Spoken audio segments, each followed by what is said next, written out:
The wind off the sea came slantwise through the camp, salted and damp, a sly breath that found every seam in canvas, every careless knot and fold, and set them whispering. Banners snapped and softened and snapped again. Somewhere a horse shook itself so that tack clicked like a stack of coins. Far beyond the dark ranks of tents, the black mass of Storm's End stood against the sky as if hewn from the night itself. Between that ancient fortress and the green and gold sprawl of Renly Baratheon's hosts lay a mile of trampled grass and battered earth, and the innumerable small sounds of men waiting for morning. Boots, murmurs, dice against a cup, spoon against a bowl, a laugh that didn't carry, a cough that did. Torches flared along the main lanes where the lordlings and great captains had their pavilions, bright as braziers and nearly as warm. And above them all, the pavilion of the king glowed pale through linen walls that had been changed at his order, brightened, scrubbed, and ridge-raped until they looked like sheets hung to dry at a castle well. Renly stood just inside that glow and could not keep from glancing at the floor as if it might ripple. He had never been one for fretting in place, but the evening had refused to pass in any ordinary way. Half his counselors had tried to laugh him out of his precautions, which worried him more than their patience. The other half watched him with the intent sorrow people fixed on men who had lost a child. He could feel their pity like warm breath on the back of his neck when he turned to give an order too quickly. His cape had unseen hands tonight. No chests, no screens, nothing that could shadow a man. He said to the two squires who had dragged a trunk in as though the king's word did not apply to cumbersome necessities, "Take it out. Robar, if you love me, help them find wherever they put my boots. They were at the end of my bed this morning." Menderon. Sir Robar Royce grinned despite himself. "Your Grace, it was afternoon when you rose. Nevertheless, boots don't walk off by themselves unless they are Stannis boots, and grim enough to make a run for the sea." That got a smattering of smiles. Renly could do that still. Take a smudge of dread from a face with a jest, smooth it into nothing, and call it charm. If he knew the trick beyond that, if there was any trick beyond the practice of a lifetime, he had never told anyone. But he felt it strain now, the way a lute string strains overmuch, too taut for the note you're trying to play. Brienne of Tarth watched the squires carry the trunk away. She had her helmet under her arm, and her hair damp from the mist, and her eyes never rested for long. One of those eyes went after the squires as they shoved the trunk back through the flap, and the other kept to the pale space within, marking the burnished shields hung like mirrors on each of the pavilion's inner poles, the braziers at the corners with their coals laid and oiled, the lamps that had been brought from a merchant in the Tyrol quarter. Myrish work, they said, cunning lenses that multiplied light. The seams in the roof had been widened, so that a slit of sky, moonless but clear, ran along the ridge. It gave the effect, when you stood under it, of a blade laid across the tent's crown. "You should sleep," she told him in a tone that suggested she knew he would not. "I am to be king in the morning. I've never been a sleepy boy on my name day." Renly turned and set his palms on a shield so that his face looked back at him from a shallow curve of polished steel. A handsome man, with too much humor in his mouth to be quite a picture of majesty. Behind that reflection the firelight flexed and flowed. How many lamps remain? 37 lit, 8 waiting, Brienne said. She knew the number because she had counted it twice. If one goes out, a man is posted to trim and relight. The braziers are charged with oil. The seam in the roof is clear. And the salts. She pointed with her chin, half shy of pointing with her hand in a king's pavilion. At the 4 principal stakes, a bowl of coarse salt had been set, and the floor was powdered here and there in strange, symmetric curves, traced out by a septon with hands that shook a little. Septon Herod says it does no harm. The maester says it cannot help. I say it takes no strength from us to humor both. The maester thinks me a fool for letting talk sway me, Renly said. I don't doubt it. Shadows are shadows, he says. They fall where light is blocked, and nowhere else. Good sense. He turned from the shield. And yet, he opened his hand as if to let a thought fly and forgot to let it go. And yet, I heard what Stannis said at the parley. He said that a god had chosen him,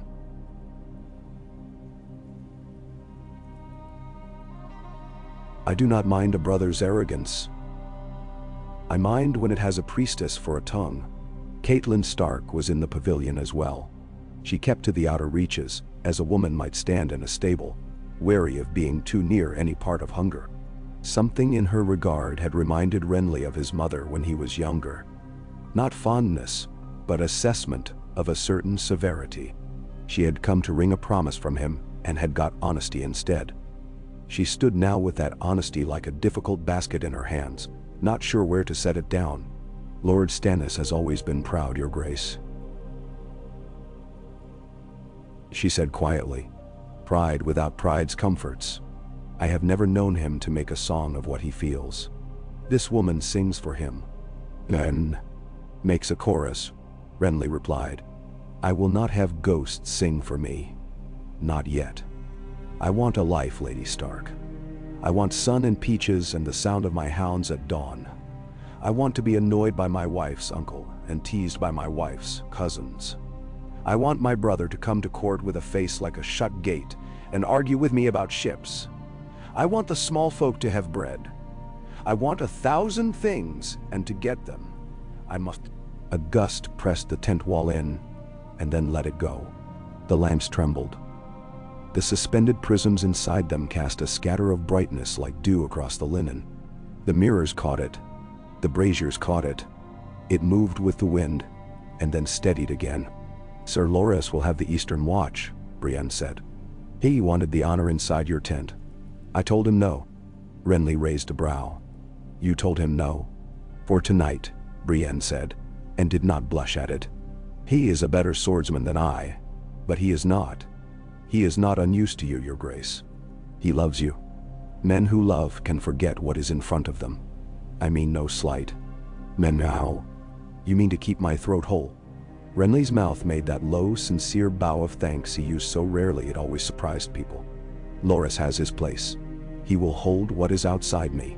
You will hold what is around me. Lady Stark, I would have you stay. She inclined her head, though the work in her face sharpened. If I stay and something comes, the North will know it came. If I do not, I am no safer in my own tent. I will stay. The Septon approached then, holding a small jar of oil that smelled faintly of lemon and smoke.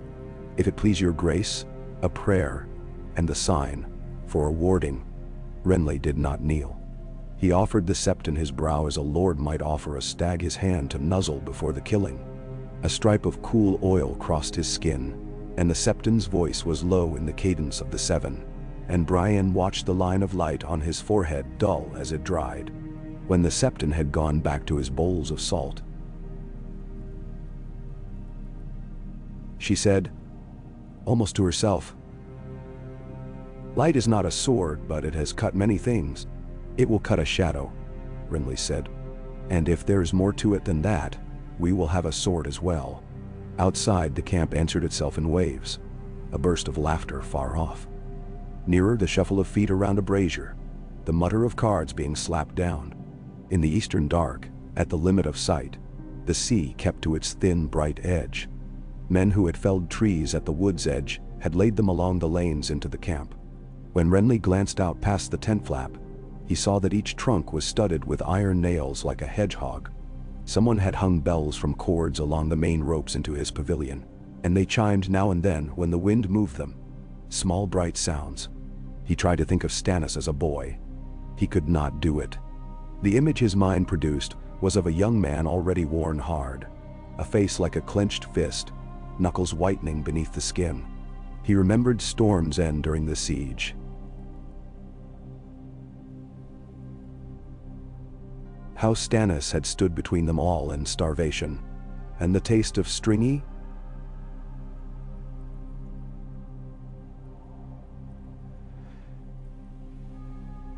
salt raw meat that had not been beef.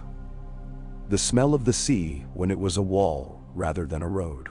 He had loved Stannis then as boys love older brothers who are not kind in the way of mothers and not beautiful in the way of fathers, but essential as a bridge. He could not find that love tonight. He found an ache where it had lived. He found anger. He bathed in it without making a show, because he had learned from Mace Tyrell, that a man who shows too much conviction makes men bored sooner. He drank a little wine, watered twice. He ate bread and a wedge of white cheese and left the olives. He spoke to each of his rainbow guard in turn, looked into their eyes and told them what they already knew, that he counted his life against their oaths. Make something thick of it, he told Gaillard Morrigan. Do not waste it on ceremony, he told Parman Crane. If you feel fear, keep it and do not pass it along, he told Emin Cooey. If it comes, it may come quiet. Be louder than quiet, he told Bryce Caron. To Loras he said almost nothing. He clasped his hand, held it for a heartbeat in both of his, and let go before any softness could show. The boy's face made a gold coin of its beauty, too bright for something so late at night. Catelyn Stark came again to his side. If something comes, she asked, what will it look like? Perhaps like wind, perhaps like nothing, he said. But if it wears a face, someone will know whose. Not mine, she said. Her mouth had a twisted humor in it. Your men would rather blame a woman in their own household than an enemy they cannot strike. If they blame you, Renly said, I will hang them for treason before breakfast. He said it lightly. When he saw her consider whether he meant it, he realized he did. Brienne had arranged the pavilion so that there was no place for a man the size of a man to hide. That was the whole of her plan, though it had come in parts. No chests, no screens, no stacked saddles. Shields turned to face inward, lamps all round, braziers, salt, a seam of sky. The bed had been dragged aside, so it was not against any wall. The chair in which Renly would sit to put on his boots before dawn had been set in its own circle of lamps, and a second chair, the twin of the first, occupied its own circle just across from it. Brienne's thought had been crude and clever both. If something came for a man in a chair, it might go to the wrong chair. You treat me as a child the night before a hunt, Renly told her. A rabbit on a stool, with a snare before him. She regarded him and did not change her mind. Better a snare than an open door. He dozed near midnight, though only in the boatswain's measure. Light, always ready to be shaken away. The lamps never darkened beyond a grazing haze, and the coals in the braziers held their dull red like a tongue hidden behind the teeth. He woke twice thinking he heard the bells, both times to find it was wind. He woke again to Brienne's gauntlet touching his shoulder through the cloth, a pressure that meant only that she had pressed, not that he must rise quick. A man along the outer rope.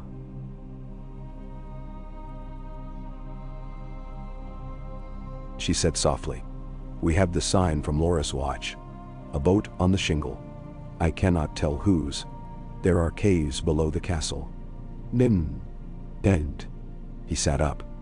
His mouth had the taste of old smoke. A boat at this hour is either honest or very interesting, he said. And nothing honest comes from under Storm's End. Tell Loras to watch the eastern lanes. Tell Royce to walk the outer circle.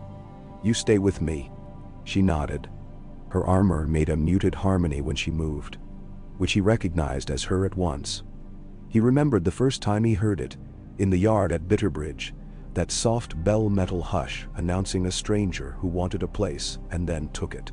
Elsewhere, without their knowing, Davos Seaworth eased an oar so that it would not knock against the gunwale. He had the habit of quiet, the way some men have the habit of prayer. He had left behind a wife asleep, and 7 sons asleep, and one awake enough to wonder if anything his father did at this hour could be good. Davos did not know. The woman in the hood sat upright in the prow, as if the boat were a throne. The light from the lantern he had not lit described the line of her face anyway, a kind of red that did not need a flame. When they came to the crack in the rock, he thought about how men were always making doors out of places that ought only to be walls. She spoke to him once without looking back. Do you fear, Davos? He did not lie. I do. Keep it, she said and smiled into the dark. It is a faithful dog. When she touched the stone inside the cave, it did not feel to him as if she touched stone. When she took his arm briefly to balance herself, the warmth of her went into him like a remembering. He thought of the siege and onions. He thought of Stannis telling him an oath was a string you tied around your own throat. Davos had tied his and hoped to keep from tugging it too hard. The thing she loosed there had Stannis' mouth. It came into the world as a sigh comes. Davos flinched from it, and did not flinch enough. And later, he would not be able to say what it had been made of. He knew how to speak of wind and rain, ships, and ropes. He could speak of men. This was akin to those things. It moved like wind and wet stone, and it had a man's outline for a moment before it did not. The woman whispered it a direction as if telling a servant where to put a chair. It went, and the cave was not quieter after it left. Renly felt the change of air before he heard anything. He had his hand on the back of the chair, and his knuckles whitened. Brienne had shifted half a step to the left, so that she was between him and the greater open space. Her sword not drawn yet, because a man with a sword draws every eye. Catelyn Stark had moved nowhere at all. She stood with her hands lightly clasped. He noticed then that she wore a ring with a small blue stone he had not seen before, and the thought took him, quick and bright as all stray thoughts, that she had hands like a lady who had held a loom as well as a child. The bells on the main ropes chimed once and were still. The seam along the roof did not widen and did not close. A lamp guttered, recovered. A second lamp, far away in the circle along the bed, flickered as though the oil had thinned. Brienne said his name without saying it. He heard it anyway in the quick breath she took. It did not pass through the door. Later he would consider that. It came, as best he could tell, through brightness, the way a mirage comes. A shimmer that did not occupy any one place completely. If he had been alone, he would have turned his head too quickly and lost it. Brienne did not lose it. She lifted her hand with a slowness that suggested the thing could see movement, and slid the sword from its scabbard a thumb's breadth at a time, so that the first sound of steel was so small, it seemed imagined. The thing gathered itself near the empty chair, all the lamps around it blazing. The steel shields showed it as a bulge in the light, a shape with a mouth, and that mouth, a closed line like Stannis when he was not speaking. Renly tasted iron loaded in the air as if blood had thought to come before its time. It struck the chair. The chair went over backward. The light caught the knot face and made an idea of a face, and there he was, his brother, cut from night. Brienne was faster than thought. Her blade passed through the shape where a shoulder would be. An illumination leaped along the steel. A hiss. No. A refusal of sound tore at his ears. Salt poured without anyone's hand moving it, the bowls overturning. One lamp went out, and three glared harder, as if anger had entered fire. Catelyn Stark moved then, not toward the thing but toward the Septon's bowls, taking the smallest bowl and flinging the salt as a woman flings feed for chickens. A wide, sure arc. The granules hung in the air for a blink as if turned to hail, and where they came down on the shimmer the edges stung, the way heat stings when you hold your hand too long above a pot. The not Stannis shape drew back from it. If it had had eyes, Renly would have sworn they narrowed.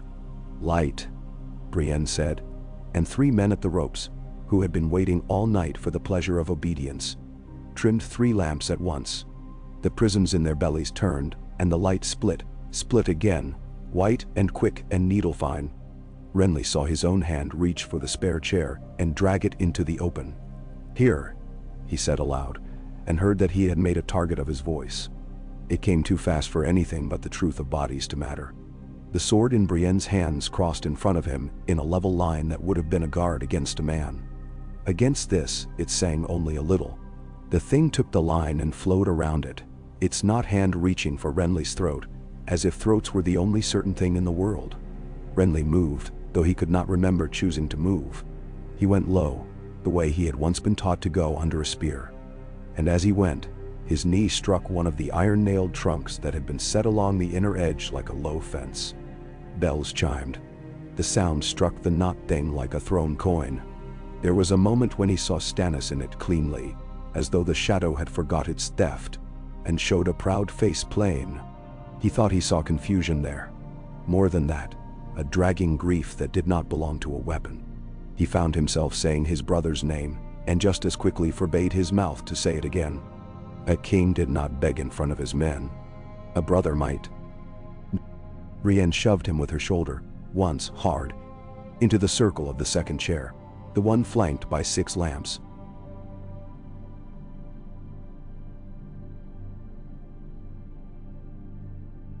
She stepped into the other circle herself, as if she could take any blow meant for him with the meat of her. The light made the lines of her face brutal and good. The shadow reached toward her, and the steel on her caught fire in 3 places where silver caught it, and for a heartbeat the thing hesitated, as beasts will hesitate at a brazier they do not understand. 7 keep us. The Septon breathed from a corner, forgotten until he was not. He scooped the oil from his jar with his fingers and flicked it into a lamp's belly so that the flame leaped up. The soft woof of it sounded like something agreeing to be useful. Renly took that sound into himself. "Robar," Renly said. And the Royce man was there, not understanding fully what he saw but understanding command. "If it comes again, you yield the tent. Do you hear me? You cut it down at the ropes and pull it down. I would rather face the stars than any shadow under cloth." "Nah." "Yes, your grace," Robar said, and his face, bronze and bold, looked for a moment exactly the kind of face men wanted to see. It came again and again. It did not tire, but it learned. And for each learning, Brienne found an answer that was not like any she had been taught. When it struck low toward ankles, she made of her blade a floor. When it struck high at throats, she made of it a roof. Twice the edge kissed emptiness and caught on nothing but the shine of air. Twice she was too slow, and it slid past her, thin as a whip, and Renly felt the cold of it skim his cheek like frost searching for a window. He heard Catelyn deadly and calm tell a man to trim a lamp, and he saw the man's hand shake, and the lamp spill a little of itself as it took on more. The tent brightened until it seemed to Renly that noon had come and gone, that all mornings had come, that the day had been removed as a skin is removed from fruit. He felt fear and kept it, as he had advised Robar to keep his. It made a place in him, and he put the desire to run into that place, and the desire to reach out and grasp what wore his brother's face. And he put all of that under a lid of iron as the maester had once put leeches under a jar. It would not stay forever, but it stayed now. His heart made the drum of a march he had not yet begun. It withdrew. That was the strangest thing. It drew back from brilliance like mist drawn off a pool, when the sun climbs a little more. And it was not triumph and not flight. It was simply not there. One lamp that had guttered so badly that the glass had gone black gave a last convulsive flare and then steadied. The seam of sky along the roof looked no different than it had. It had no memory of what had tried to pass. In that hush, a single drop of something hit the floor. It was not blood. It was water, condensed where the open seam had let cold meet heat. Renly heard it and could not keep from laughing once, a dry sound that would have broken if the moment had lasted longer. Brienne's sword point dipped, then rose again, then dipped. She looked left and right with the jerky intentness of someone who expects an arrow from behind a curtain.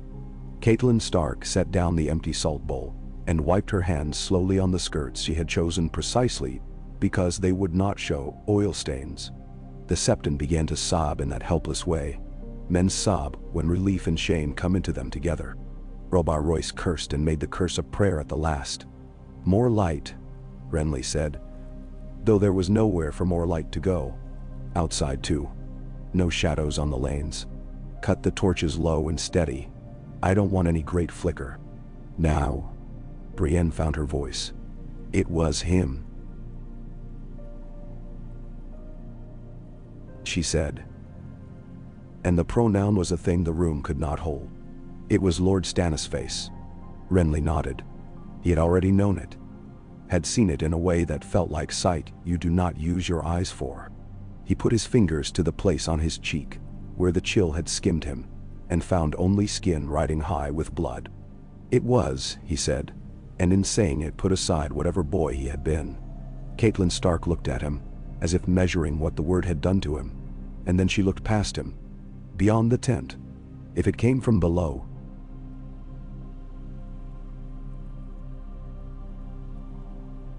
she said, there are ways below. Storm's End sits on a rock full of holes. Fishers know them. Smugglers know them. If your brother has a man who knows them, then he is brave and foolish both, Renly said. He almost named Davos and stopped himself there. He liked Davos. He could still like a man on the wrong side of him. We will find where seawater has recently been made sweet. Robar. Send men along the shingle with poles. Sink them where the sand gives. If they find a passage, we seal it with fire and stones. Endro. Fire, Brienne said. He looked at her. Her breath was a bit too quick. The sweat on her face looked like cobwebs in the lamp glare. Yes, Brienne. Fire used right, with oil, will make a wall. Fire used wrong will make shadows leap and multiply. We should have steady flame only. No tall torches. We should keep to coals and lamps. And she stopped, because it made her throat ache to say more. And? Renly asked, gentler than he felt. And you should not sit where you always sit, Brienne said. Nor stand where you always stand. If it is to come again, it will come where you are supposed to be. That is why I have 2 chairs, he said softly. And at last she smiled. A true small shape of mouth that lifted and fell like a ship on a wave. They did not sleep for sleeping's sake. They watched until the circle of lamps had to be trimmed again, and then again. Once, past the hour when honest work tires even the wind, Renly thought he heard his brother's name called in the dark. No, not the name, the shape of it. He had that sense. Men have sometimes that someone's eyes are on them through a wall. When he could not bear it, he stepped out into the night with Brienne, and looked at Storm's End looming, and thought he could see on that black stone a sheen like perspiration. He almost pitied it. Castles that old should be allowed to sleep. At dawn, the color came into the east slowly, without declaration. The first birds made their small, busy notes. Horses shook their manes. Men coughed and spat and belted. Someone laughed as if they had cheated someone else out of a good space by the fire. A cook shouted about oatmeal, as if oatmeal were an enemy he could be sure of defeating. The sea had gone from iron to pewter, and then to something lighter without being less cold. The lamps in the pavilion had no authority in that light. One by one they were pinched out, and one by one the braziers were left to their glow. The shields went from reflecting to merely being themselves, round and bright, as if with pride. Margaery came, escorted by 2 of her cousins, and a half-dozen of her own guard. She did not enter until told to. When she did, she looked from the overturned chair to the whitened patches of salt, to the scorched wick of one lamp that had bloomed too hot. She lifted a hand and did not quite touch the place where Renly's cheek had been grazed by a cold he had not understood. "You are well," she said, and did not make it a question. "I am as well as men are when they have not slept," he said. "You have chosen steel instead of silk today." She wore a gown the color of bay leaves, and under it mail so fine it looked like fabric where it curved at her ribs. "I thought I might remind the day what it is for," she said. "There are too many nights lately." "We will make one fewer," he said, and knew as he said it that this oath would stick longer than some. "Before that, send word along the Tyrell ground that any torch above a man's head is to be snuffed. We keep to low fire. We set mirrors where we can set them. We string bells. And if a red woman puts her foot on our lanes, I want every man to know that his first task in this life is to call her out for what she is." Menawai. Margaery regarded him, and there was something in her gaze that did not belong to a girl or a wife. "If she comes in daylight," she said, "I may borrow a chair of yours." "You may borrow anything of mine you like," he answered. He would have said more, a lightness to ease the stiffness that fear had left behind. But he could not find where he had put his lightness down. Men came with reports. A boat had been found, beached in a scooped hollow of shingle, its keel still wet. An empty lantern beside it that smelled of pitch and something else the man could not name. Along the cliff, a hole just big enough for a man to crawl had been found where the sand gave way under a pole.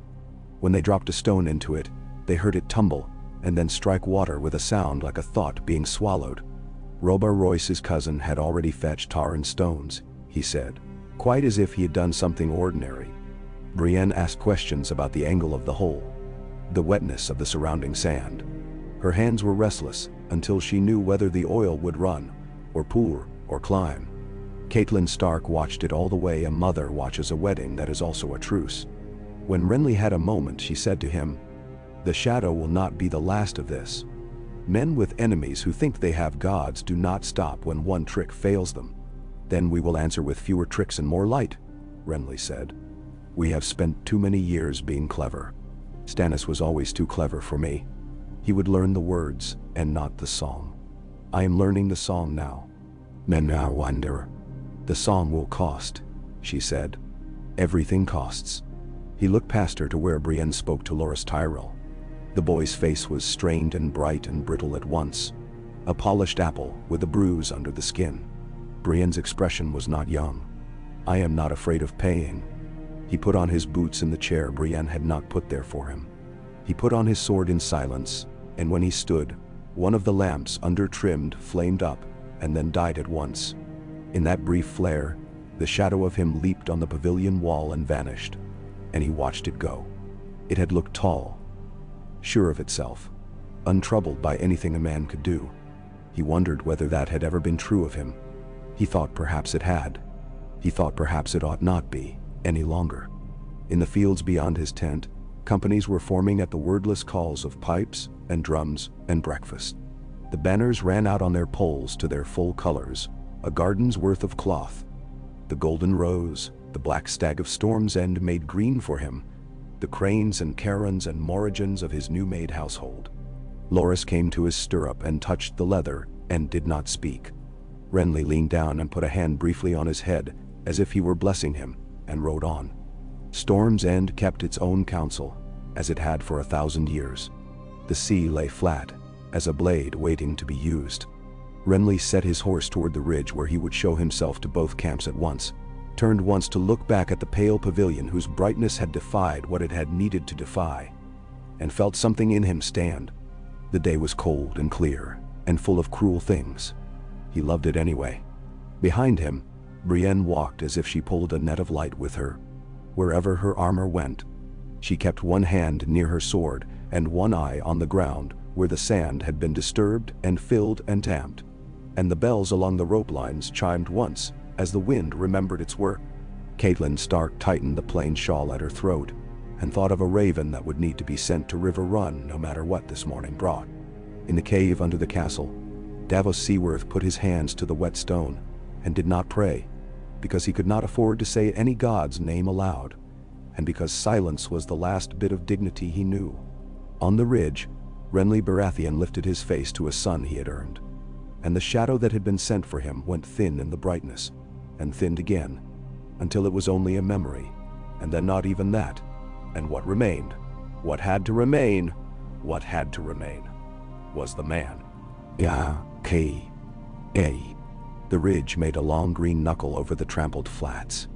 Renly reigned there and let the living lines of his army settle themselves like skeins of thread being pulled straight. Where the camps had sprawled, there were now ranks. Tyrell spearmen in their fresh green with polished tips that winked whenever a cloud moved. Stormland men in thicker leather and less patience. The painted stags and cranes and carons repeated until the eye mistook them for a pattern in cloth. Mounted banners gathered under knights who had slept in their helms to be awake sooner.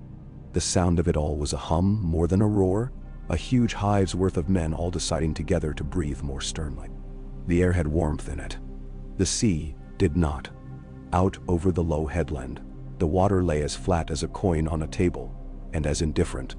Renly could taste the old iron of the night under the day's clean salt. He sat his horse without talking for longer than anyone around him could remember seeing from him. The animal was a big bay with a mild mouth and good hindquarters.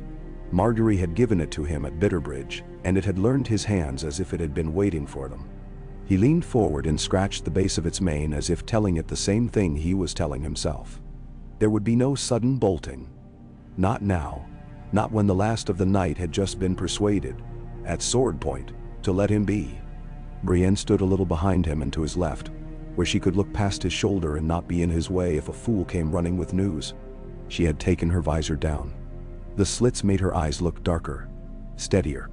Beyond her, Lady Stark held her shawl close against the ridge's wind. Below, the Rainbow Guard were points of bright enamel, riding from company to company, their oaths recalled by color and steel. "Your Grace," Robar Royce said at his knee. Loras holds the eastward turns with Tarly's 4 companies. The Tyrell men are dressing the line as if they meant a feast. In the Reach, war is their feast, Renly said.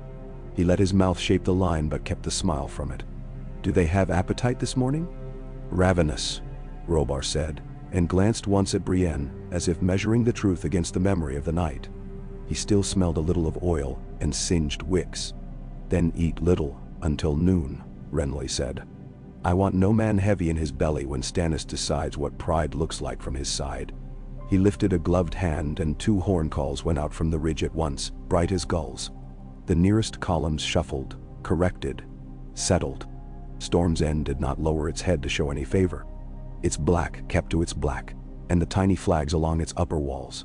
The garrison's only vanity, hung like wet washing with no help from the wind. Somewhere down there, Courtney Penrose would be reading the words Renly had pressed on him at first light. More lamps, fewer torches, salt in bowls, shields turned to face inward. A seam of sky opened if any of his guards slept in tents. A boy of 10 years old kept well away from doors and beds. Renly had added 2 lines that had not needed writing, that hurt to write. I know you held that castle for me when all I had of it was a word. Hold it now. Hold the boy that bears my brother's blood because my brother has forgotten what to do with such blood. He had sealed it, and when the wax had cooled, he had pressed his ring into it harder than was necessary, as if the impression would travel with more force that way. The Raven had looked insulted at being given work so early, and had gone with the contemptuous flap of a creature that thinks men are strange for doing anything at any time judged by a timepiece instead of stomach or weather. Don Parley, Brienne said within the visor. The words, a little dim? It was his habit, when we were both in Renly's service at Storm's End, to keep to form even when form cost. He will not be less Stannis this morning, Renly said. He drew in the sea, and the light, and the murmur of 50,000 men, and let it out again. And when he exhaled, he could feel the place on his cheek where the knot thing had passed, as if kept cool by the air. Send the flag. I will speak with my brother once more. If he says the word, king to me as if it can only fit one head, I'll have a drink after. Menosah. It was near enough to custom to please the gods of custom, and far enough from being an excuse that even Mace Tyrell made no protest when the green banner with its circlet was lifted and moved down the slope on a small cadre of horse. Renly went with it. No greater escort than he would have taken to a hunt. Brienne went, plain as part of the wind. Lady Stark went because she had made herself a witness to this day, and had no taste for retreat, and because a man who had survived a whispered blade deserved somebody sober to mark it. They came to the old parley ground where war remembered to be polite for a moment. A flat of grass that had been packed flat last back when Durrandon kings and their neighbors had talked about the price of honor.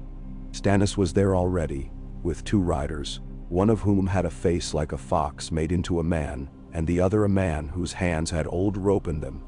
Even without rope, Renly knew Davos Seaworth as the man who had kept them from chewing leather longer than they had had to, but he had never put any name at all to the florid faces except Fox.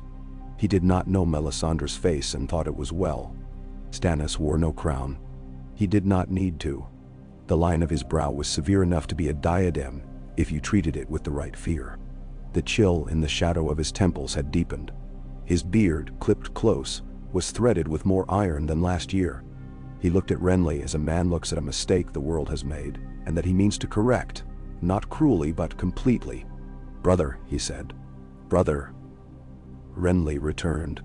They sat their horses, as if sitting horses were all they had ever been meant for. The men behind them did not move much. The sea tugged something far away.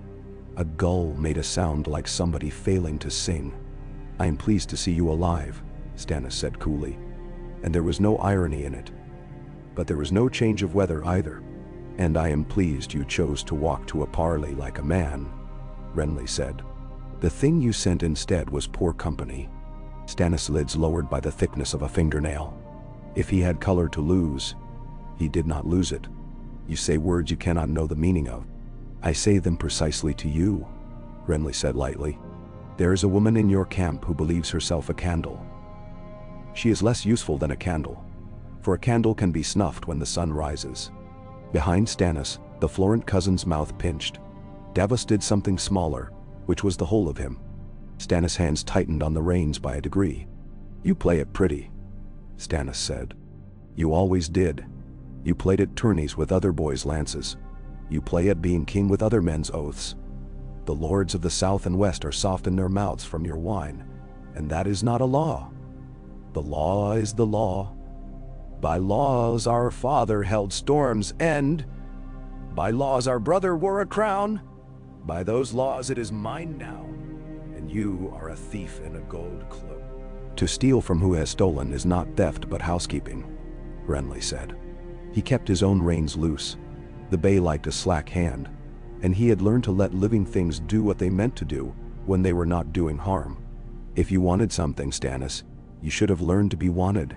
The men who would follow you if you asked in summer will not follow you when you command in winter. And if you send any more strangled babies into my tent, I will find the midwife and make a pyre of her that would singe the hair from your priestess' brow." Stannis' jaw set. "You speak in filth. I speak in salt," Renly said in that same light tone, and watched the flicker go through Davos Seaworth's eyes as if the word itself had a weather. "Come off it, Stannis. Come off her. What have you? A ship or two that smell of onions and a handful less of men than you had yesterday. I do not doubt their hearts, but I question yours. It is not made for this work. Return to Dragonstone with your lady, with her red eyes. Sit on your dark throne, tell yourself what you are owed.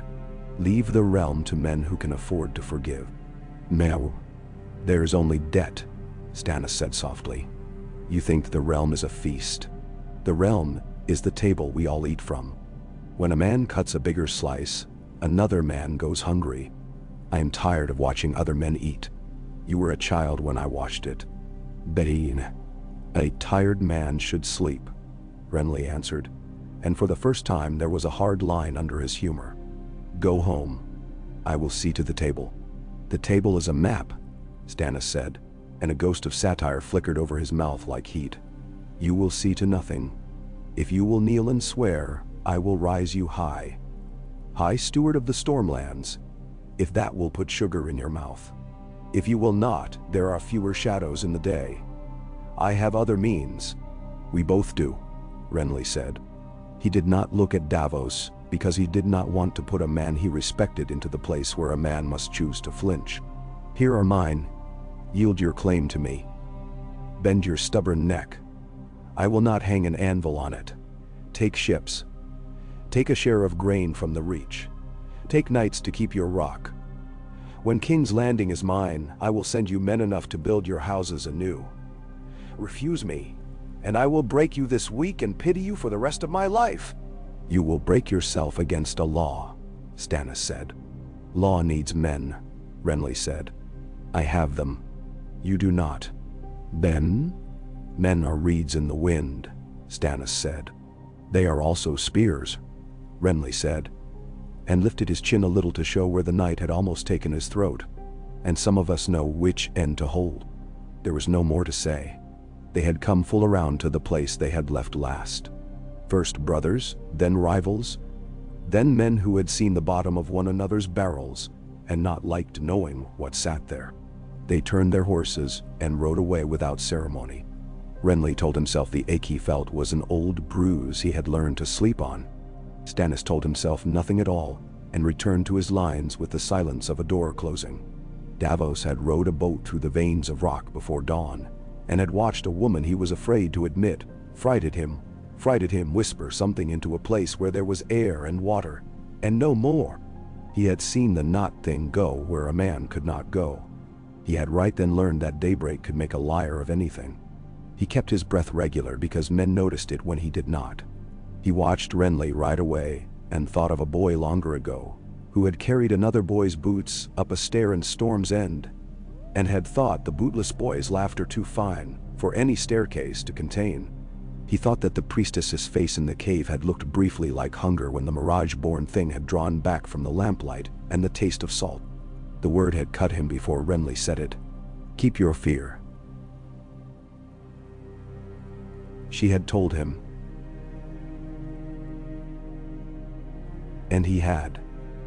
It had kept him from screaming when the shape first formed.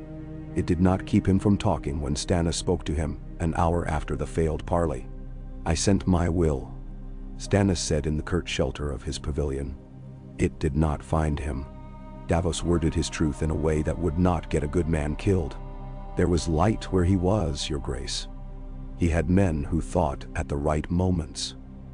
He had salt poured where perhaps it made a difference. There was a woman in mail who moved like a door closing each time it tried to open." "Brienne of Tarth," Stannis said. "Renly's taste runs peculiar when it runs toward women." The words were dry and did not trouble the air much.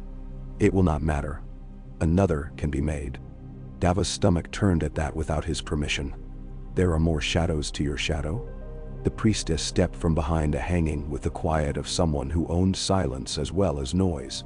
In the day, the red of her was less like a flame, and more like a certain fruit that grew along the Jade Sea in tales sailors told, red with a skin you did not know if you ought to bite. The gem at her throat did not need the dark to find the light it wanted. "Shadows are born of men," she said. "As long as men cast shadows, I can teach a king to use them." "I am a king," Stannis said flatly. "Yes," she said. It did not sound like flattery. It sounded like instruction. But a king must know his own light to make his shadow. He hesitated last night. "I did not," Stannis said. Davos looked at him. He did not see doubt on the hard face. But he had glimpsed something like grief in the shape's shape when it had come near Renly, as if the thing remembered that faces have histories. He did not say it. He had learned long ago that saying truths to lords got you nowhere but tired. "What cost?" he asked instead, because he could not keep from asking. Men always asked about cost after they had bought the thing, like boys buying sweetbread who turned the pastry over after the first bite and frowned at how much filling there was. "You said last night that things are born from light. I am a fool at these matters. I know what comes off the lamps and the sun. I don't know what comes off men. Dain. Life," she said simply, and brushed 2 fingers over Stannis' brow as a septon might. "Kings are strong in it. Their shadows are longer, darker." Stannis did not flinch, and there was no lust or tenderness in the touch. There was a kind of trade. Davos' mouth went dry the way a man's mouth goes dry when he watches a coin drop into a deep well and is not sure if he will hear it hit. "Send me back to the caves at dusk,"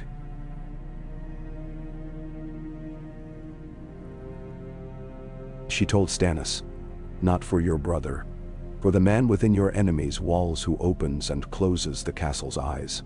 Take him, and the men will open the eyes themselves." "Dainshire. Courtenay Penrose," Stannis said, his mouth made of the name a hard food. "He will not yield to me while he lives." "Few men do," she murmured. "Do what you can," Stannis said and turned away. Davos Seaworth, Onion Knight, did not kneel, because he had decided long ago not to make prayer out of things he did not understand. He went to the shore and looked at his hands and wondered which part of a man's life made a shadow and which part a stain. At Storm's End, Courtenay Penrose had slept little. He had the gift of a soldier's sleep, the kind that comes as soon as you are satisfied. No man can use that hour to harm you. Renly's raven had come with its tidy bright seal and had brought him both reassurance and insult. The boy he had served wrote like a lord when the occasion required it, but he wrote to him as if he had forgotten that Storm's End had stood against older curses than any red woman's whisper. Courtenay did not mind. He would let a pretty boy have his salt if it made the boy braver. He sent men along the keep's rooms with orders to open shutters where there were shutters and to prop doors where there were doors, so that no hinges would have the chance to frighten themselves. He had 6 shield faces polished in the courtyards until you could shave in them, and had them hung on the inside of his own doors, a superstitious thing that made him redden to do and do anyway. He moved Edric Storm to a scullion's room under the northeast tower, because a boy in a plain place looked like less to the world's eye. He set 2 men at the boy's bedside with orders to watch the boy's breath as they would watch their own. "Why am I in the kitchens?" the boy demanded, affronted to be moved from the solar where the light had always made his hair look like the gold that paid for ships. "Because cooks never sleep," Courtenay said. and let the boy take pride in being near busy men. And why do you have the lamps going in daytime? Edric persisted, for he had a way of pursuing an annoyance until it yielded or turned around and bit him. It is waste. Oil is cheaper than blood, Courtney said, and that made the boy a little bit larger behind the eyes. The men of the garrison wore their same clothes and their same moods, with a little more deliberation that day. They were the stone that would not yield, but even stones keep an ear to the tide. They heard the rumor of a shadow at dawn, from a man who had slipped down to the privy at the wrong hour. They laughed, and then they stopped laughing because the man telling the tale did not. They checked the lamps. They made crude jokes about the proper use of salt that made the youngest giggle and the oldest grunt. They kept their hands away from their throats when the wind gusted and blew a draft across the keep that the more sensitive would have called a caress, if a man could bear to call such a thing that in front of other men. Renly returned from the parley with something like a slow fire lit under his ribs. He did not speak much on the ride up the ridge. He saved words like a man saves the first draw from a flask he means to make last. When he reached the pavilion, he went inside not to hide, but because there were 2 more things to be done before the day tossed him where it meant to toss him. He sent a second raven to Lord Hoster Tully that said only, "I did not die and do not intend to," and a third to Mace Tyrell to put law into his request. No torches above a man's navel. All camp mirrors brought forward. Mirish lamps to be divided into 4 companies that would... Margaery's maid had put a coronet of wire on the table that was meant to hold sprigs of new-cut flowers around his brow, in a gesture of something both old and charming. Renly took it up and frowned at it, then set it down and called for a different thing from the Tyrell quartermaster. A circlet of polished plates, no heavier than a lady's belt, strung not with petals, but with tiny square bits of mirror, such as the Mirish lamps swallowed and spat back. When they brought it, it looked ridiculous in the hand. Like a bauble a dancer in lace would flicker around her hips. When he put it on, it made a ring of pale around his face, and shot 100 small lights down his cheekbones, and under his chin, and into the hollows men had thought to aim for in the night. "It feels foolish," he said, and Margaery came as if he had asked her whether she liked him dressed for a mask. "It looks like you learned something," she said, and helped him fit it, so it did not clink when he moved his head. Only the foolish never do. If any man laughs, let him laugh to see a living king. Mend her. He leaned in and kissed her briefly at the corner of the mouth under the wire edge of the thing, carefully, so he would not catch her. She looked at him with an appraisal that had no giddiness at all in it. "I will see your lines fed twice before noon," she said. "I will remind Lord Rowan that barrels do not move by arguing about which barrel to move first. My brother will hold what you ask him to hold and go where you ask him to go. You will not ride where you always ride." "Nah. I would like you to scold me into armor every morning," he said. He meant only half of it as play. Then he called for armor and took it with a sober efficiency that made 3 men glance sideways at one another and breathe out shallow relief. Loras met Brienne beside the tent's low ropes and spoke to her as if she had done him a discourtesy at a dance. She listened without changing her weight from 1 foot. She was as bad at rage as he was at hearing reasons that contradicted the picture in his head of how the world should paint him. "You kept me from being at his side," he said, soft enough that it was worse than if he had shouted. "You think you are the only one who uses love for a purpose." Brienne lifted her visor. She had the sort of eyes that were either clear as water or full of water. Just now they looked like water that had turned to iron for a while, because everything else would be less useful. "I think I held to oath," she said. "I think a man who loves may look too long at the face he loves, and not long enough at the dark behind it. I think if the king lives, you may blame me as long as you like." Then now, he flushed, because she had put his shame into his own hands so he could do what he wished with it. He did not know what to do with it. He had never been forced to hold such a thing for more than a few moments. "You are too proud of being ugly," he said without feeling especially clever. "It will make a fool of you. And you are too proud of being beautiful," she said without malice. "It will make a dead man of you if you do not listen when you must." She slid her visor down again and left him with the hands he had to decide what to do with. By mid-morning, The two armies had drawn near enough to mutter about one another, the way men mutter about weather, when they do not mean to change anything. Stannis' line looked the way his face did. Plain as bread, close-cut, orderly, no ornament to it, but the red hearts that had begun to appear with a flame spilling from them. The woman's work, Renly thought with annoyance and a thin thrill. The numbers were what they were. You could count them with two hands and not have to use fingers from anyone else's hands besides. Renly had enough men to make the ground look as if summer had sprouted iron. He did not intend a ruinous charge. He liked victories that left him with the men who had won them. Tarly rode up with his hard, narrow face and his great bird of a nose, the one thing about him that had ever looked extravagant. He saluted as if he had no time for the gesture, and said what he had come to say without polishing it. "If we must do it cool," he said to Renly. "Hold our center. Let them break their teeth on that. Send Sir Loras with horse along their left, nothing too splendid. And when they settle themselves to stop looking at him, send Lord Bryce on their right with the bastards and the Marcher boys. Make them believe it's coming heavy and then slide it away. Men like Stannis hate being slid away from." "Men?" "Because it feels like being ignored," Renly said. "Because it feels like they didn't matter as much as they thought," Tarly answered. "Men like that get rash where other men get stubborn." "I have noticed," Renly said. He gave his consent, not because Tarly was the cleverest man in the Reach. There were cleverer, and not because he liked the Florents less than Tarly liked them. He liked everyone better than Tarly liked anyone. But because discipline done by the right tongue is a spur a king should not be foolish enough to throw away. Noon made a brighter white out of the castle's stone, and a grier green out of the trampled grass. The first arrows went in a hiss. Both lines made that small flex that looks nothing like fear, and everything like bodies remembering their own softness. It was not a battle yet.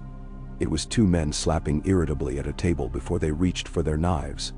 Renly kept to the saddle longer than he liked to show himself to both his men and his brothers. He could feel the gaze of the latter like cold drops along the back of his neck, measuring, totaling, subtracting. He drew back when he needed to draw back, and let Loras go with the first nibble of horse that had more dash in it than blood. The Tyrells liked to pretend they wasted nothing, but they gambled like any men with beautiful faces and too many daughters and too much wine. Artfully, and always just shy enough of ruin to be excused by luck when it went their way. The skirmish found itself at a copse where the ground broke in an old dry ditch and arrows could spring from shadows without needing to be born of them. Brienne was there because she had put herself where anything quick might be, and because her horse was not skittish about the hissing noise of fletching. She saw a man with fox on his shield ride into the place where the ditch turned and hold that corner the way a dam holds a stream, without moving much, without seeming to mind being struck until the striking ran out. She saw three of Laura's bright bachelors try to go through him, as if he were a curtain, and fail, as if he had been a wall. She put herself where the third man would have put himself if he had had the wit to do it, and when the fox looked for his fourth opponent by sense of timing, he found steel where he had expected glory. They traded 3 neat blows. He had the better style. She had the better arm. She let him have the first advantage because she could afford it, and then took the second because he could not. When he was down, she did not kill him. She disarmed him and left him furious and whole enough to be worth ransoming, and told the boy nearest she would split the coin with him if the boy kept the fox from being clever or dead before the day ended. The boy looked dazed at being asked to be shrewd about coin in a moment like this, and said he would try to remember. On the cliffs, before the tide reached its swing, men found a hole that did not look like a hole until you stepped into it. The sort of treachery the sea likes to make. They set stones over it, and then more stones, and then they brought pitch in buckets and poured it, and watched the black trickle try to find a way past the stones and fail, and felt a smallness of victory that was pleasing the way turning a key in a lock is pleasing. Renly stood and watched because he liked to see done things done. One of the men slipped and fell as he lifted his bucket and cried out only once. It was not a serious fall, but it was the kind of small pain that associations make a man remember. Renly leaned and put out a hand and hauled him up, and for a second when their hands met, the man's eyes widened with a child's awe, not because a king had touched him, but because that king had a palm like warm iron. By the time the sun bled toward the west, Stannis' line had done exactly what Tarly had expected. It had stiffened when it got slid away from, and had tried to pin what could not be pinned by reaching farther than its joints could bear. He had drawn it back again and again, each time a little less easily. He did not lose men the way reckless kings lose them. He spent them unwillingly, but he spent them. The skirmish had been fierce in 3 spots, and silly in 6, and ugly in one where a Stormland boy had gone down on his own spear, and laughed at himself through tears, and then died of it, because the spear had gone where a man cannot have wood go and live. Renly stood over the boy just long enough to remember his first name, and promised him something or other. The day breathed out. Men set kettles on lower fires than they might have when told to by any other king. The lamps in Renly's pavilion did not wait for full dark. They were lit when the last of the light seeped out of the seam. Dusk made the caves below Storm's End look like a row of sleeping mouths in a giant's jaw. Davos took his oars with the same quiet as before. The woman sat upright again, less a person than a held purpose. The water had a skin as thin as the mercy Davos wished he had been born with. He said nothing. Stannis had not come to the cliffs this time. He had looked at Davos as if to look past him, and had then looked down concretely at the knots in the ropes his squire was pretending to fix. Davos had seen that look before in sailors who send other men up the mast in a gale, because they have reached the age when masts and gales are an argument they do not believe in anymore. This time it will not be him. The woman said in the cave where the air had a memory of the sea, the way a mouth has a memory of salt. The gate opens if the keeper sits down. Keeps seldom sit down, Davos said, and did not put much hope in it. They do, she said, when the darkness reminds them that they are tired. She did not need a lantern. When she lifted her skirt and set her knees in the damp grit, her red hair looked brown in the cave's scantness, and her skin looked a reasonable color for once, and Davos was briefly comforted by the lie of it before the truth returned and set itself on his shoulders. What came into the keep that evening had very nearly a man's size. It had very nearly Courtney Penrose's old injury in the left knee. It had very nearly the weight of a body that had stood at a parapet longer than was polite, and less long than was wise. But there were lamps in Courtney Penrose's chambers, not candles, and their bellies were fat, and their glass was clean, and their light did not falter. There were polished shields hung not as boast, but as utility, and one of them made a brief bright line where a throat might have dropped down to, and then did not. There was a boy asleep in a scullion's bed with 2 men on either side of him, and one of those men had the particular unimaginative sturdiness that is the holy grail of guards. When the shadow reached past the Lambelly's glare to touch that boy's breath, the guard did not shout and did not strike at what he could not strike. He sat up with a speed the man's wife would not have believed possible and clapped his hands loudly, twice, the way a man calls a dog in the yard. The sound startled the boy awake. It startled the other guard awake. It startled the shadow into being seen enough to shrink from it, because there is nothing a thing born of concealment hates like being seen by someone who sees nothing else. Courtney Penrose had not sat. He had dozed sitting upright in a chair near the door, like the keeper of a gate who refuses the insult of lying down. He woke when the sound of the hands striking broke the careful silence he had arranged for his own hearing. He did not draw his sword. He took the lamp nearest and lifted it, and the thing that had very nearly his shape, and very nearly his knee, stepped backward from it. As men step back from an edge, they only recognize when their toes are halfway past. It went out then. The way breath goes out of a man who has suddenly realized he will not take another. Davos in the cave felt his stomach empty itself into the sea, and wished cruelly for a clean, honest kind of sickness.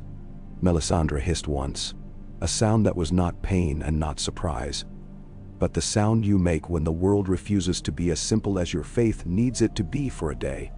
They ring light around him, she said, and for the first time she put spite into something that had the word light in it.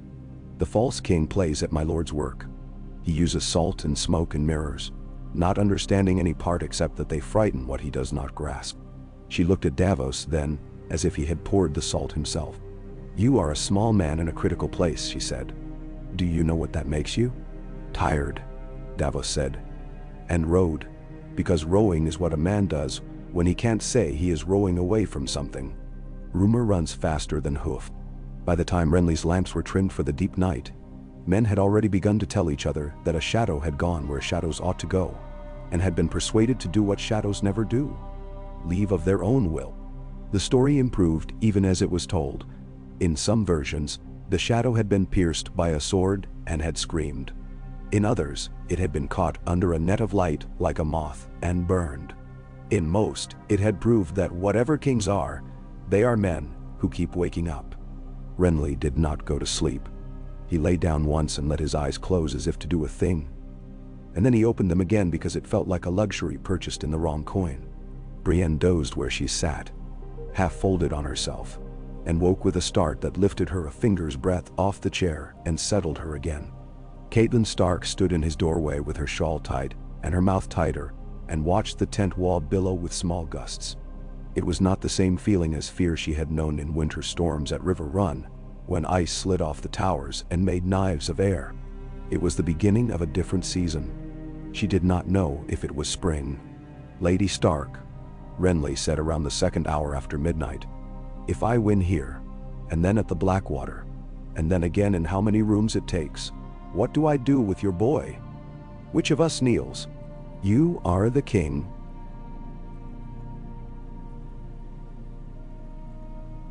She said, and her voice was rough from disuse in the last hour. "You know I do not believe that makes you right. It makes you responsible." He smiled a little, not the charming one, a smaller thing. "If I offer him his north that he loves, and a break in the chain that hurt your father's father, will he take it and leave me my south? Or demand that I acknowledge him as what men said you and yours were last year? He will take what keeps his people fed, and his sisters safe, and his men with their heads," she said. "If you leave him no insult that he cannot stomach and no demand he cannot meet, he will take your hand. If you ask him to pretend to love you, he will spit in it." "I can live with his spit," Renly said. "I cannot live with being loved by men who mean to eat me afterwards." He laced his fingers over his own belly and looked at the ridgepole's seam. It looked like a cold blade still. "There are men at King's Landing who would eat the realm and call it a diet. Do not make me hope," she said briskly, because the alternative was to say something that would be less like a lady and more like a mother. "Do not make my boy hope.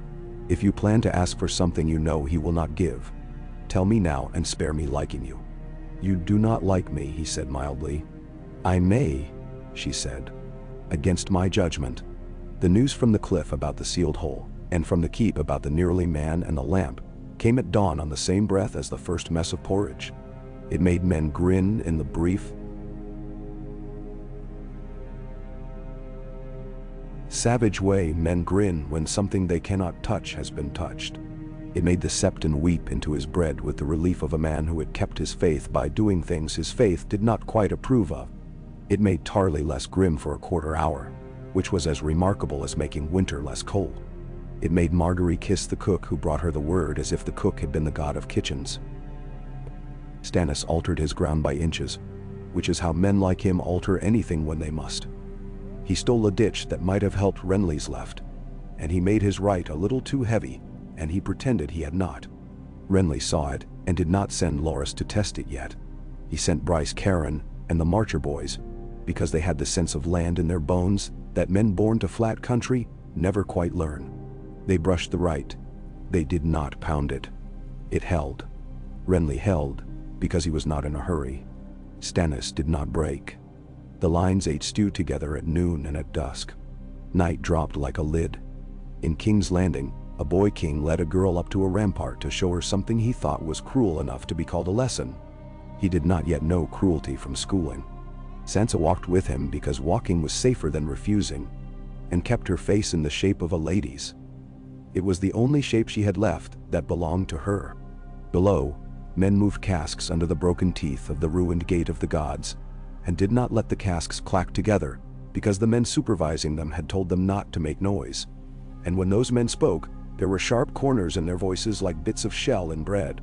Tyrion Lannister stood with a cloth over his nose and mouth, because the smell made men think of a cook fire that had been left by fools to find its own way, and he did not like to be reminded of fools when he was working.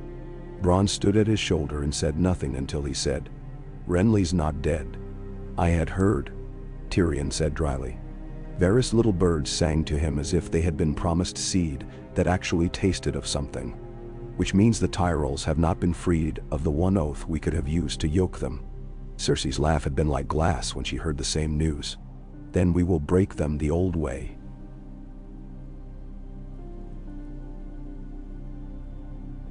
He had not asked her which old way she meant, because it was safer not to find out what old ways she thought she had in her cupboard. You still want your piss pots full of wildfire? Bronn asked now, uninterested in which old way Cersei meant.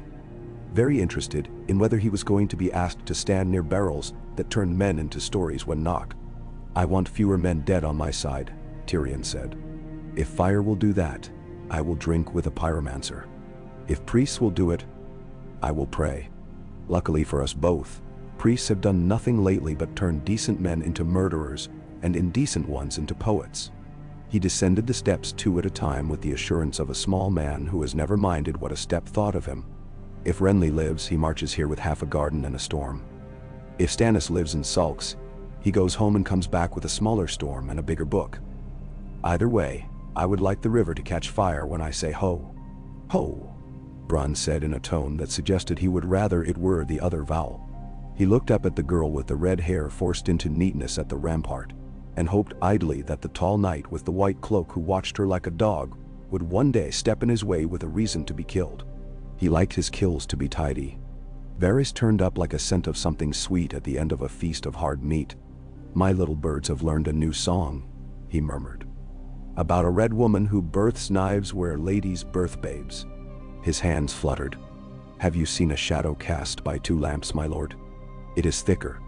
I wonder what 1,000 would do. Men are winder. Blind us, Tyrion said wearily. Blind us and make us think we had done something clever while she did something cruel.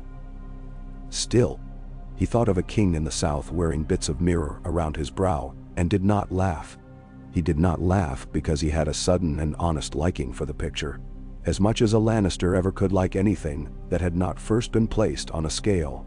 We will line the walls with lamps then, he said to no one in particular. We will line the halls with them. We will make King's Landing a city of thieves who cannot bear darkness, and if the Septons complain about waste, I will tell them the 7 are welcome to send us their light if they have any. Meant shall. He did not know whether he had made a jest or a prayer. In the Red Keep, lights could not keep monsters out. In the south, it had frightened a shadow. That would have to be lesson enough for a day. On the 3rd morning, the weather remembered to be the sea's companion and sent a string of low fog along the shore. It did not rise high enough to be a cloak. It clung to the ankles of men and lapped the bellies of horses, and in it, sounds went sideways. The bells along Renly's rope lines chimed without anyone passing them. The Mirish lamps were fussed over until even the men who had scoffed at such fussing began to mind if a wick had not been trimmed. The rumor about the knot man in the keep turned to another rumor about the boy in the kitchens, sleeping with a knife under his pillow big enough to make men's mouths thin when they heard it. Edric Storm did not have a knife. He had a spoon. He had told Courtney that he did not fear shadows, and Courtney had not slapped him in the mouth for lying like a child, because the lie was the correct shape for a boy to lay across fear. Renly walked among the cook fires close enough to feel the heat on the hairs of his arms, and then among the horses close enough for a mare with a new foal to eye him suspiciously and still suffer him to be that close. He asked men's names as if names mattered, and when they did not have any name worth telling, he made do with what they told him. He let one boy kiss his stirrup leather because a boy had asked if he might, and he let another piss at the edge of the latrine line without shaming him because there was a tremble in that boy that reminded him of the tremble he had almost had for an hour in the middle night and had told his body sternly to mind itself through. He kept his mirror circlet on even though the light came generous through clean air, and it made the less superstitious of his lords glance upward less often in their own tents. When the first true clash came, no more slapping at a table. Knives at last. Stannis men held as well as men can hold when the man they fight for has a soul like a hook and has hooked them with it. Their shields answered in a rhythm that had nothing to do with pride and everything to do with practice. The left wavered when Laura's second feint looked like a third feint and turned out to be a thrust. The right stiffened when Bryce Caron's marchers made a noise that made men think of wolves and their own childhood, and older parts of them rose to it before their minds did. Renly rode where the noise pressed hardest and did not ride into it, because kings riding into things to show they were kings were useful only to songs. He sent the men who were good for it into it. When he looked to his right, Brienne was there without needing to be called. When he looked left, Robert had already put his body where it was meant to be, as if someone had drawn him there with a chalk line. The line bent. Lines always do when men lean on them hard enough. It did not break. It meant to be a long day, the way some days announce themselves early. In the way the light sets on the armor. In the way men shout and then stop shouting, because shouting takes air and air is for living. Around midday, the fog returned briefly and made the clatter into a muffled, intimate racket, like a brawl in a tiled servants' hall. In that brief cover, a knot of Stannis' foot tried to drive a wooden spike into the ground to anchor a move that would have been tidy, and then was not, because the ground there had had water in it too long. Their spike would not take. Tidy moves do not like wet soil. Renly laughed once, out loud, not because he liked their frustration, but because he loved the way the land sometimes took a hand and reminded both sides whose table it really was. By eventide he had not broken them, and Stannis had not surprised him, which, given Stannis, counted almost the same as a failure. The field smelled of old pennies and onion, and the black pepper that men had spilled trying to put taste into their noon porridge. Ravens lifted and settled and lifted again off pikes, as if they could not decide whether to be useful yet. The sea ran its thumb along the shore as if testing it for wear. Renly counted his living officers with an eye too practical to be called kind, and did not let himself linger in the counting of two that mattered more to his chest than to his line, Loras and Brienne. He liked both of them too much and for different reasons. He would not let either make a decision for him by how much room they occupied in his heart. That night, the lamps burned steadier than before, because men had learned how to trim them without spilling oil, and because one had caught a tent flap like a woman's hair that afternoon, and set a small blaze that Robert had stamped out with his cloak, and afterward had sworn at the lamp until the lamp stopped looking like a betrayal, and returned to looking like a betrayal, and returned to looking like a tool. Margaery's cousins came with baskets of early peaches that had been kept in cool cloth, and told the cooks they had better know how to use them, and for an hour, the camp had the smell of sweetness under the iron smells. Men made jokes about Renly's kingdom being so fine it had fruit at war. Their mouths were sticky, and their jokes were kind, and neither of those things broke anything. Tomorrow, Tarly said at Map. The word as unromantic as a nail. He pointed where Stannis' line had stiffened too far, and where a low place in the ground would tilt weight if pushed there, and where Bryce Caron's men could pretend to be more of them than there were by making a certain noise, and by running, and then walking, and then running again, never the same way, so that Stannis' careful boys would be tempted to correct them and thus find themselves on worse ground. We don't need banners on that flank. They make men brave. They make them stupid too. Mace Tyrell wanted banners on both flanks because banners made him feel as if he were in charge of something large. Renly let him have one and not the other, and soothed him by saying that the one would be the one that songs would mention, and Mace was insulted and then consoled. That was the shape of his days. Garland Tyrell, who had the patience and the hands that his brother did not, set about making sure men slept with their boots near and their ropes belled without making them think they were being ordered to sleep as much as they were being given permission to rise well. Renly lay down again and again, did not sleep. He watched the seam of sky with the obsessiveness of a man who has learned that his life lives in a seam.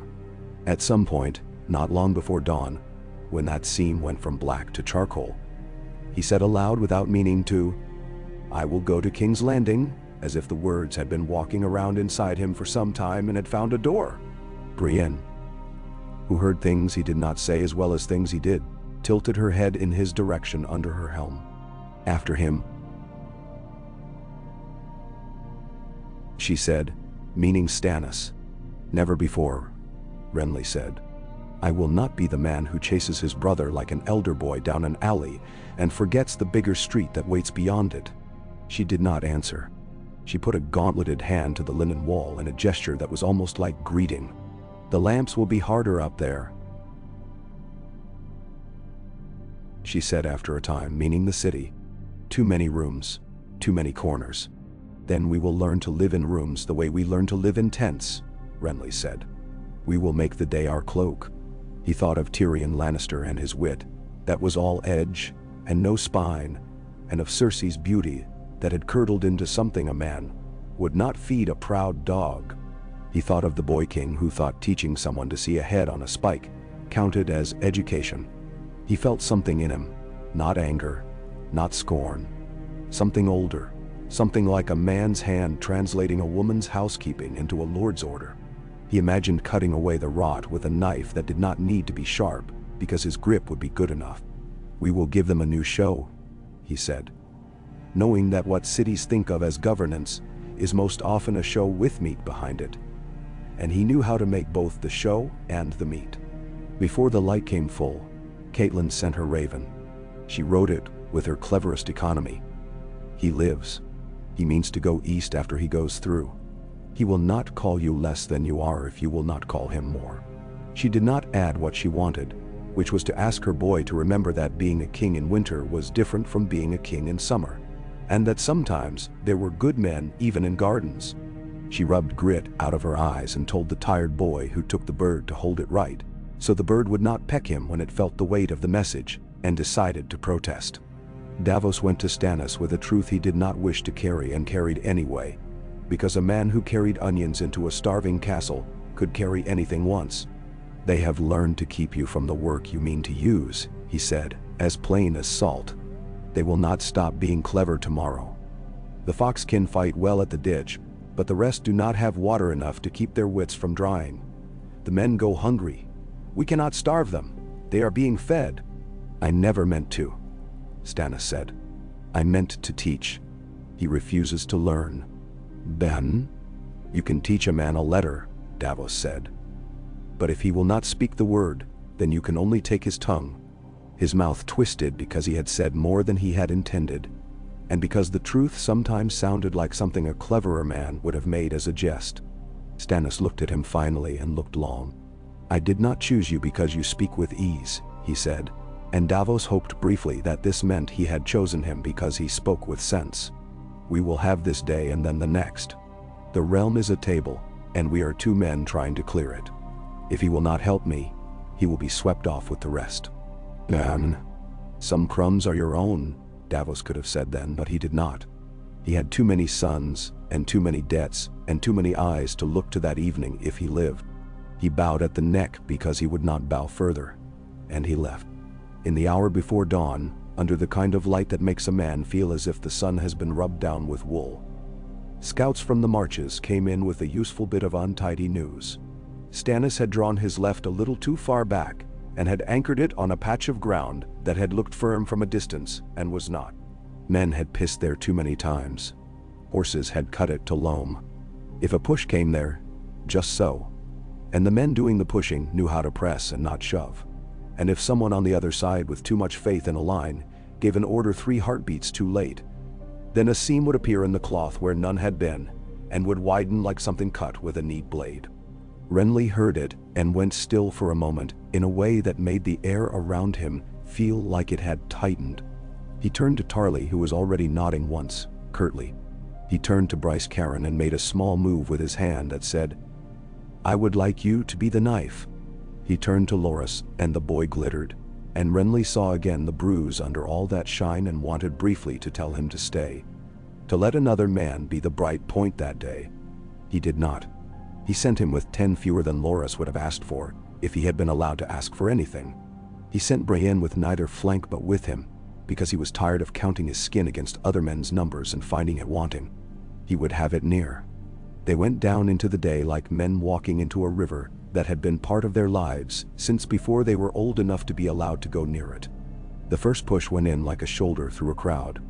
The first give on Stannis' side was a change of pitch more than a change of ground. Men who had been answering like drums answered like pots for a half-dozen heartbeats, and in that different sound 1,000 things lived. Loras rode half a length ahead of his company because he did not know how not to, and, because to tell him not was like telling a brook not to find its rill. He was beautiful, because beauty is sometimes how courage wears itself in the morning. Bryce Caron went on foot for 100 paces, because there was a place there that a horse did not belong, and he put his weight where weight belongs, and took it when a clever boy grinned to see a lord where a footman should have been, and had this moment of happiness for as long as it took the lord to show him that a lord who knew how to walk was a different animal entirely. The seam opened. It did not gape. Renly saw it. Stannis did too, because men like Stannis see everything they have decided to see. He tried to stitch it with orders that fell short of the whole, because a certain boy carrying him had discovered how a frog looks when it cannot decide whether to be a frog or a prince, and had paused to watch his own legend hop. He died for it. The order got where it was meant to be. But the moment did not. The rip widened by the width of a shield. Tarly breathed out through his nose with the relief of a man who has been telling a mule the same thing for hours, and has at last watched the beast put its foot where it belongs. It did not become a rout. Stannis would not let it. He fed the gap with men he had not wanted to feed it with, and made a narrow tunnel that Renly decided not to put his own head into, because he did not like men who stick their heads in holes. He let it be a breathing wound without making it a death wound. He pulled the pressure off in 2 other places and set it down somewhere else, where the ground would make more of it. He began to love this work a little, the shaping of it, the knowledge that a thing started at the edge of a ditch would end in a room in a castle, 100 leagues from the ditch, because a man had chosen to make the first thing neat instead of splashy. By the muggy hour when the day thinks about being evening and the flies get complacent, both sides had enough blood on them to call it work. Renly drew back with his center and let his flanks make the noise men mistake for victory, so that the mistake would carry back to kitchens and small halls and turn into praise, because praise is also a kind of food. Stannis pulled inward because he could not afford the story men would tell if he broke. He had other stories in mind, and they required him to still be the kind of man who does not break when the obvious tells him to. That night, Davos sat by the low fire of a smuggler, who had turned soldier because that was the only way to keep his boat from being taken, and rubbed his hands together as if there were cold there that the fire could do anything about. "You have look of a man who has got religion," the smuggler said, and spat black phlegm into the dust to show how much he respected men with any kind of fervor. "I have the look of a man who has watched too many lamps burn," Davos said. "There is a difference. Lamps burn because they are fed," the smuggler said. "Same as men." He looked out into a dark that had begun to feel overcrowded. "I liked the dark better when it kept to itself." "So did I," Davos said, and felt a wave of gratitude so violent it embarrassed him that there were still men in the world who were unvarnished enough to make him feel less mad. On the 4th morning, Renly sent riders, and then more than riders, men with the sort of caution that looks like laziness until it turns into being alive, down the shore road toward Bitterbridge and east along the Roserad. He meant to push Stannis back far enough to make him choose between the sea he loved and the pride that would not let him swim. He meant to swing his whole body after that and stand up in the Riverlands like a man who had arrived belatedly to a brawl, with a handful of decent boys and a good, loud laugh. He meant to go from there to the Blackwater and drape himself on its banks like laundry on a busy day, and let the city see what a clean sheet looks like. He had not won more than ground, but he had lived, and he had made a shape of living that felt like a favor the gods had decided to offer him after years of thinking of him as a toy. He did not intend to give it back. He walked the last circuit of his pavilion in the gray before the sun asserted itself. He touched this rope and that stake, as if he were a householder feeling the beams of a roof after a night of wind. He stood in the doorway a while with Brienne beside him, and looked down the line of tents to where the sea made its flat council, and to where Storm's End sat with the patience of age. He thought he had seen the castle's face change in the last days, as if a place could be proud of holding out against a particular kind of wrong. He thought of the boy in the kitchens, eating porridge with a spoon while men lied kindly to him about dangers. He thought of Stannis, who would not stop until someone stopped him.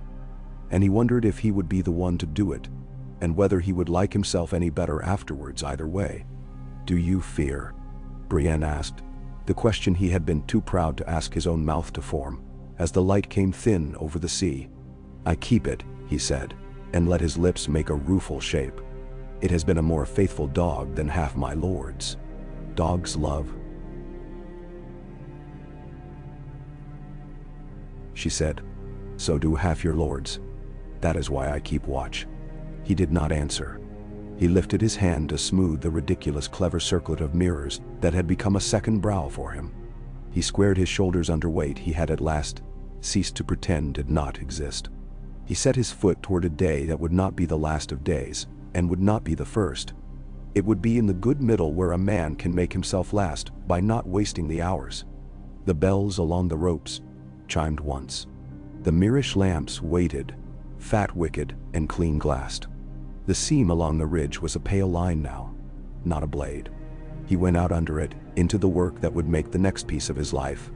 And the sea pulled its breath, and then pushed it out, and the world agreed to be warm enough for men to live in that day, if they wanted it strongly enough, and were clever enough, and had the kind of luck that comes to men who choose to learn.